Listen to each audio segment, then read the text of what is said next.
everyone. Thank you guys so much for coming to our presentation and for being at Gain. We know that many of you have traveled really far, so we will try our best not to bore you as you are trying to recover from jet lag. Yeah. Let's just make sure this is all set up. Yeah, there we go. Perfect. All right, so as Brent mentioned, I'm the digital strategist for ADRA International, and what that means is I oversee all of the online operations for ADRA. So that's our website, email marketing, social media, and every now and then we do little things on mobile. So all of the digital marketing space, that is what I'm responsible for. And I'm the senior content manager. I tend to say that I'm the chief storyteller for ADRA, kind of handle all of our messaging that goes out from the marketing department. I work really closely, obviously, with digital strategy because Erykah kind of sets the overall idea of how often we need to talk to people. I have no idea what I'm doing with my microphone, but how often we need to talk to people, what kind of variety we need, and I fill in the blanks, basically, with our stories, with our updated news and emergencies. So every now and then, we get to do a big digital campaign. And when we talk about a digital campaign, it differs from our normal communication because it covers all of our channels. This is where we do emails. I also work with print, so sometimes this involves our direct mail, which is backed up by email, social media, website, everything. So what we're talking today is how to do this, how to bring it all together, and we have some examples to show you. So it's going to be really, really practical. We're going to talk to you about before the campaign and then what you need to do afterwards. And then at the end, you guys can ask your questions. So before you start your campaign, the most important thing to think about is how will this campaign support your marketing and fundraising plan? Assuming that you have one. If you don't have one, then that would need to come first. But definitely, whatever you want to, whatever campaign you want to focus on, you definitely need to think about how does this fit into your overall plan?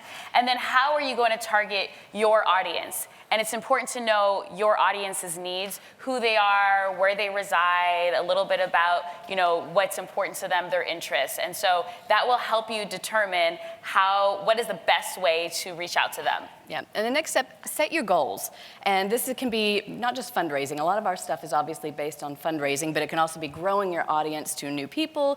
It's awareness about an issue. It's partnerships, trying to reach other people, or action, whether it's, we want a certain amount of people to come to an event or to spread our message to other people. A lot of you, a lot of you will have data that you can base this on, like what you've done in past campaigns. But there's some times where if we start a campaign we've never done before, our goals really might be pulled out of thin air, but it's still worth setting those goals so that you can look back and measure. And we'll talk a bit more about that after the campaign.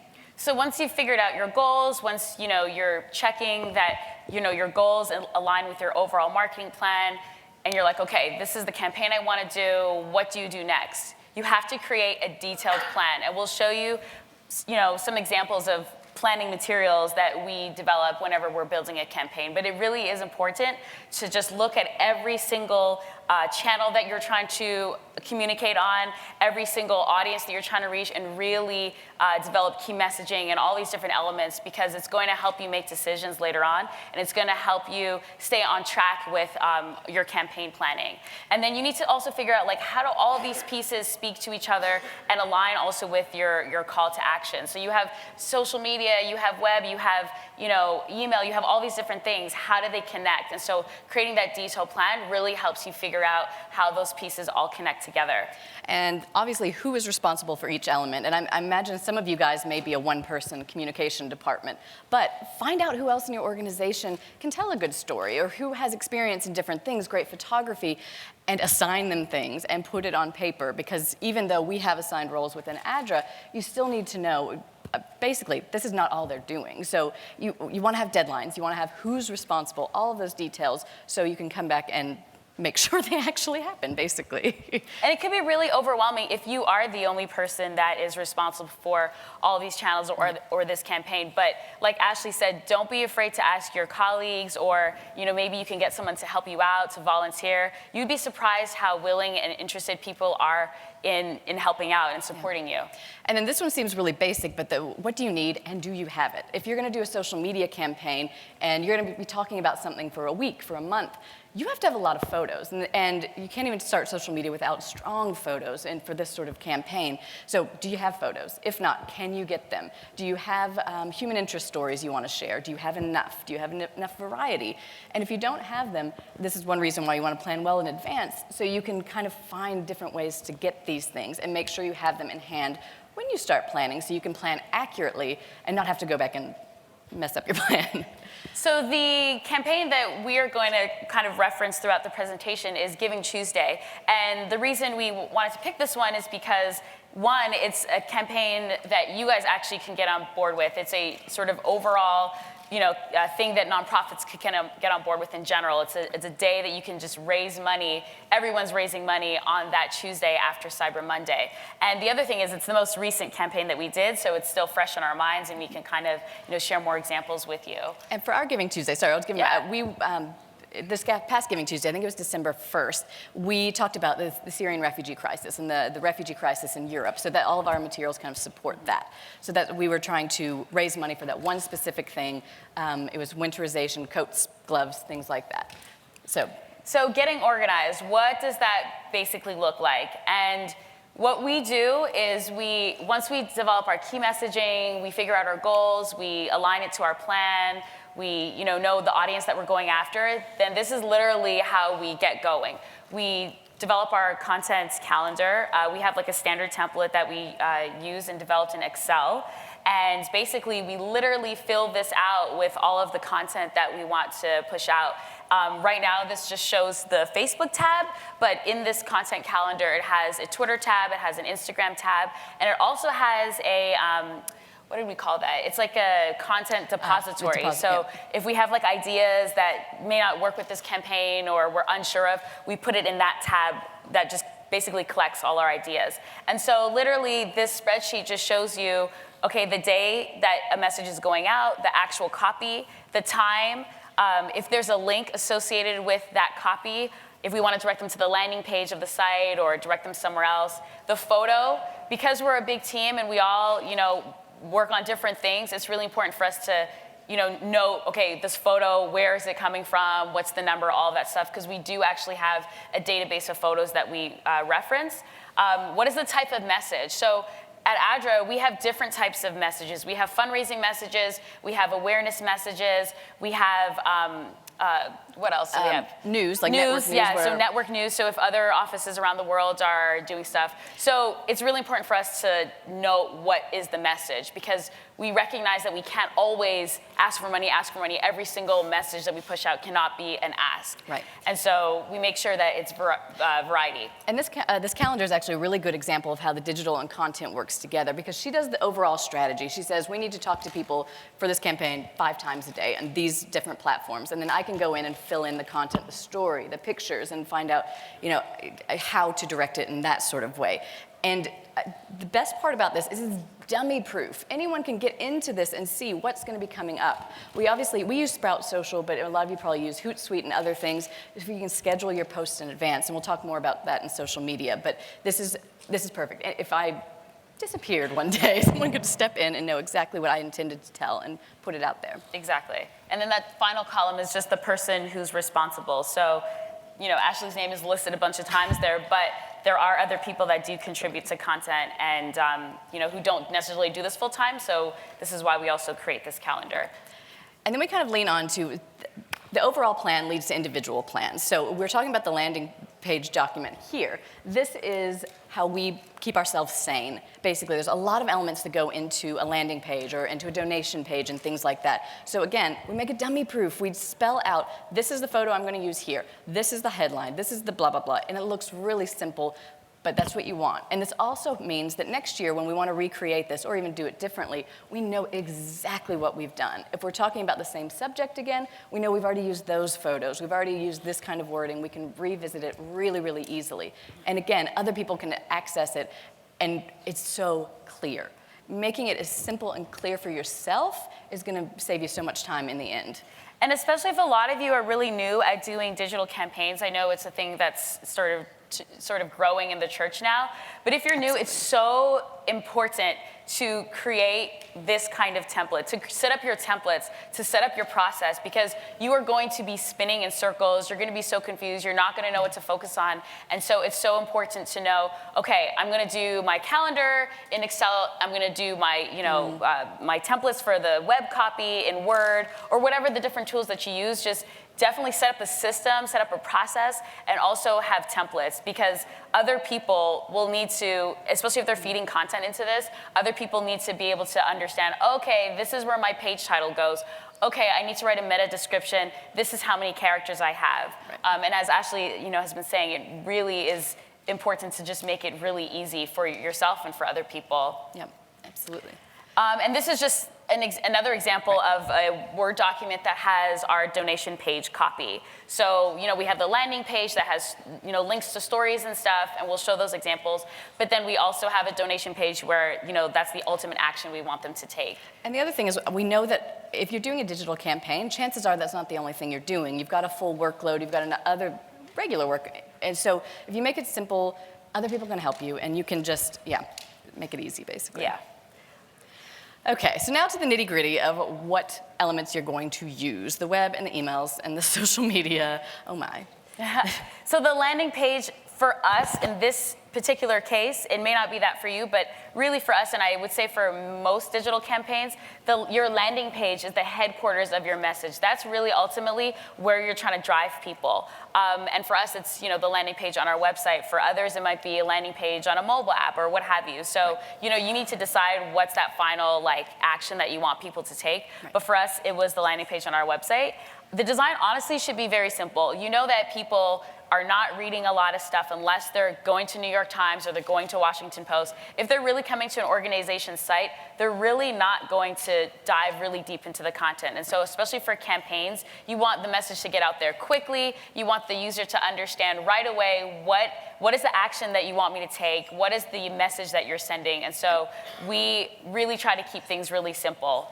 And like she said, less words is more impact when it comes to this. People are coming here, they've been led here. They don't just stumble upon your website most of the time. If you send an email, if you had social media, they're coming there.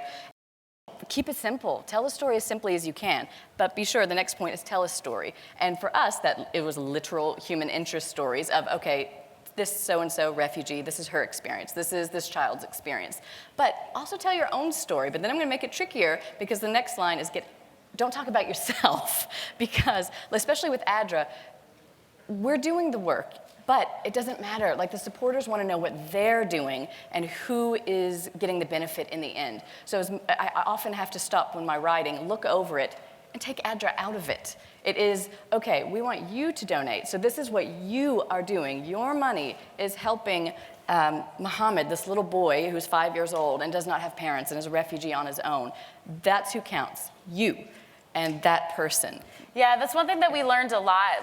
When we when we started taking digital strategy more seriously at ADRA and really making it a priority, we realized we talk way too much about ourselves. It's always ADRA's doing this, ADRA's doing this, ADRA's so awesome, ADRA, ADRA, ADRA, ADRA. And it's never about you are a person who cares about others, and here's a cause that you can align with. And we really kind of had to realize that we need to turn it to the donor. We need to turn it to the user. We need to turn it to the person who's supporting the work. Because really, ultimately, this work wouldn't happen if it wasn't for the supporters. So this is something that we're still constantly having to do, ask ourselves, okay, is it about the person? Are we talking too much about ourselves? And we've noticed such great response after we started talking more about how you can help and what you've done and look at this beneficiary. We've seen great results from that. In comparison to when we were talking a lot about ourselves. Absolutely. But we still think we're awesome. So this is the Giving Tuesday landing page, the top of it, and how Erykah designed it, and we filled in the content. So you can see at the top the kind of the introduction, short, sweet, to the point. Today you can help a refugee. Donate today. So the call to action is the key to everything. For this particular thing, it was 24 hours of giving. So if donate today was not up there, the first option they have, then we failed our mission. Exactly. You don't have to want them to have to go through all the content to get to the donate. And it's the same thing as if you want people to come to your ministry event or something like that. First thing is, here's our event. This is where you need to be. Yeah. And then all the fluffy stuff that supports it, that quite honestly to us, we feel like the fluffy stuff is the more important thing. But if someone's gonna walk away with one thing, it's donate today. Right. It's come here at this time. Exactly. It's do this. Sign up right now. Yeah, you know, so exactly. it's like you want them to take that action right away. If they want to learn more, they will scroll, they will dig. Absolutely. But yeah, that's really, really important. And again, that's something that we had to learn because we, you know, would give the story and give all the reasons and give the background and all this stuff. And we worked with an agency to redesign our site, and that's one of the things that they told us. They were like, you guys really need to put it back on the person that, you know, that you're trying to attract. It's not about you. And this is just the bottom of the page where we have the story. So again, the first action we want them to take is donate, but if they want to dig deeper, they scroll down and they could read these stories about people who we've helped in Europe. And you'll see they have another chance to donate there as well. Exactly. So start with that call to action, end with the call to action. Everything else is extra and wonderful. So emails. With emails, we do a lot of email marketing. That's another area that we're also growing in as well. But we're really seeing that variety is good. And like you have to have good design. The length, you got to think about the length. Do not make it long. And also your voice. One of the things that we discovered in our process of you know, just growing digital is that what is Adra's online voice? Adra's offline voice is different than its online voice. Absolutely. And we recognize that online, it's less formal, it's more personable, it's more, you know, it has a stronger identity. An organization online has a stronger identity than, you know, in many cases offline. And so we had to work on establishing our voice and being consistent with that. Another thing is, don't fear frequency. You literally can send several emails a day, especially for a campaign like this. For a campaign.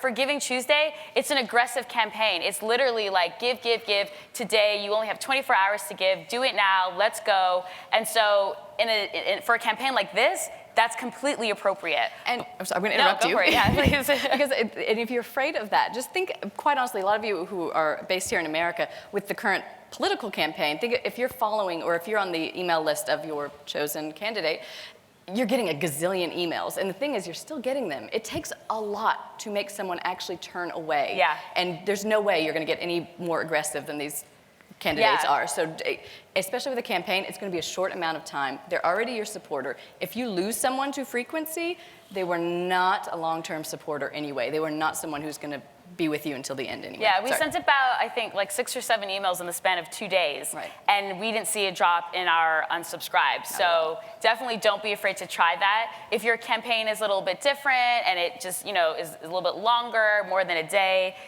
you can obviously not email 4 or 5 times a day, but like maybe you do an email every day. Right. You know, so don't be afraid to do that because your list actually might grow as a result of that. Right. And then yeah, repetition is okay. So one of the things is like we might swap out a photo, but we might keep the text the same because people might respond better to seeing that picture.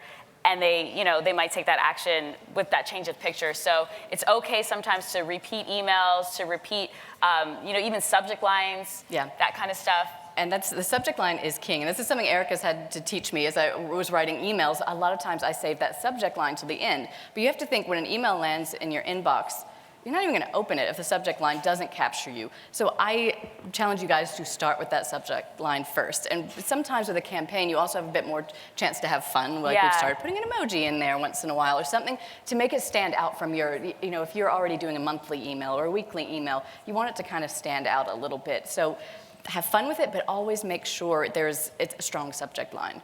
And then within the email, obviously, you have to make them care and connect and want to act. So the call to action needs to be clear in the emails as well. Even if it's pointing back to a landing page, it still needs to be clear.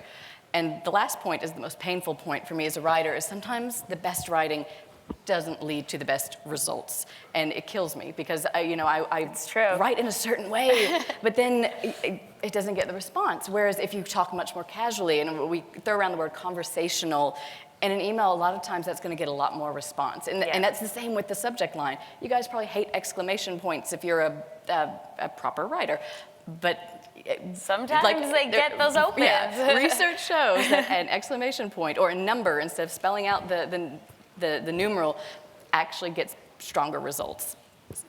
Yeah. Yes. So note to all the writers out there. Just bear it. So here's just some examples of our Giving Tuesday emails. This was the one that we sent out the day before Giving Tuesday. And this concept of graphic emails is something that we've honestly just really started last year, because a lot of our emails were mostly just photo and text, and then we really like getting emails from other organizations, and we notice, hey, they do a lot of graphic stuff, and those actually are the ones that we tend to open. So we tried it out for ourselves, and we did not see, we saw a great response, and we didn't see any decline in our email list. And so we're doing a lot more graphic emails now. Literally, this is just what it looks like, the logo at the top, and just some brief information about the upcoming campaign. And then on the actual day, these are just 2 examples of the emails that we send. The one on the left, a more graphic one. And the idea behind that too is if they don't scroll throughout the whole email, at least the first part, they can, above the fold, they can literally just see. Each of these are clickable too. Yeah, exactly. Right. So it's if they don't go, I think there were about 4 of them. So if they didn't go past this first one, we were completely fine with that, because they were still able to click and give through that. And so. And then the second example was more storytelling. This is the story of Saeed, who's an 11-year-old refugee in, I believe he's in Lebanon, but it was his story in his words. So a lot of people, I'm a fact person, but research shows that most people, give to an emotional story. So we did, especially with a campaign, Erykah talked about variety. You have the graphic, but you also do need to tell stories once in a while, this is what happens from your work, or these are the people, why there's a need. All right, and so social media, we're not going to show you the examples because we want you to go into our social media and browse. Our Facebook is facebook.com/joinadra, and then our Twitter is just Adra INTL, and our Instagram is just Adra International. So if you guys, I see a lot of you on your phones, if you just go on your phones, you can see some of the stuff that we pushed out. But basically, one of the things that I learned over the past couple years is every channel is different, and every channel you have to speak differently on each channel. Each channel has should have its own goals and objectives. And so we've learned that Facebook is really great for fundraising messaging and for storytelling. Not so great for awareness or connecting with partners, but that's where Twitter comes in. Twitter is great for connecting with partners. We partner with a lot of organizations, USAID, UN organizations, and so that's really where we sort of connect with those individuals. Yeah, and it's good for awareness as well. Not great for fundraising, we've found. Not at all great for fundraising, not for us, but maybe for you. We definitely share some of our fundraising messages on there, just so we have a complete, we talk about the same things in different places, but Twitter is a really, really strong one. It's also kind of getting you, if everybody's talking about Giving Tuesday, you want to be out there, and that's one thing with Giving Tuesday, with Twitter, you connect with partners, but you also connect with other people who are interested in the things you're talking about. The magic of hashtags, basically. And then for Instagram, because it's so super photo based and people are really just scrolling, we didn't want to, and because we're really strong at raising money through Facebook, we decided that Instagram, we're going to limit, to a very minimum, the fundraising asks on Instagram. So we're just going to focus more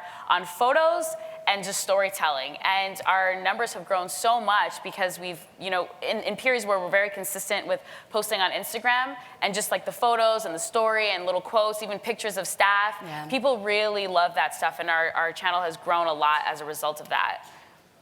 Okay, and so I guess. The followers are going to take the actions they usually take. This doesn't seem groundbreaking, but if you're in the middle of a campaign and people that are on your Facebook page don't normally leave a lot of comments, they don't normally engage, don't expect them to be completely different in this campaign. You kind of think, oh, this is different, this is exciting.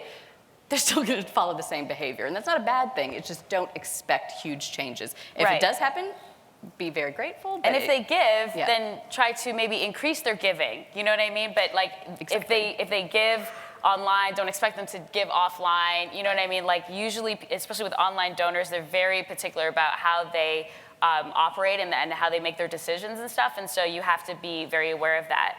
And then just in general, we have a minute left, so we're going to kind of speed through this. Quick. But engagement is the purpose and not the numbers. So our channel has grown, and yes, you might see growth in your channels, but are people actually reading your stuff? Are people liking? Are people commenting? If they're not, you need to reevaluate what you're doing, because just because people are clicking and they're following you, that really doesn't mean much about the success of what you're doing. And be true to your organization's voice and each channel's voice. Like I said, don't do a lot of fundraising on Twitter if you notice that doesn't work for you. Don't just try that one day and think that that's going to magically work. Should we skip to Yeah. photos, call to action, vital. Okay, so Do you want to skip to the end? I think so, kind of Okay. go after the campaign. All right. Because this is important. After the campaign, analyze your results. And if you have the data, if you have different analysis tools, fantastic. If not, look at your numbers, look at donations, and find out what they mean and be brutal. Don't take it personally. I mean, I look and say, okay, obviously how I wrote that did not work. Okay, fine, do it differently next time.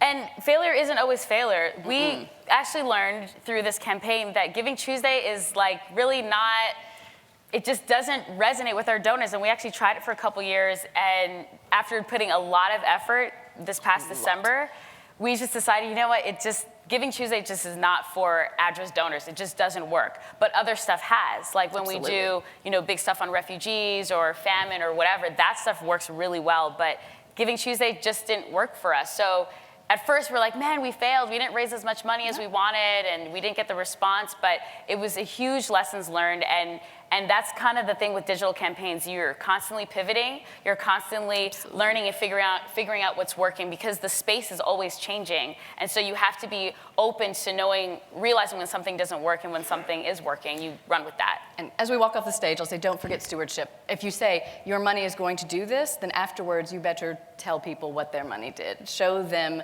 or if they came to the event, then you need to give back to them. You need to say thank you, show the results. So, any questions? Do we have time for questions? I I know our time is kind of up, but okay. We'll be All around right. if you want to, if you would like to have, if you have any questions. Yes, thank you guys so much. Thank you.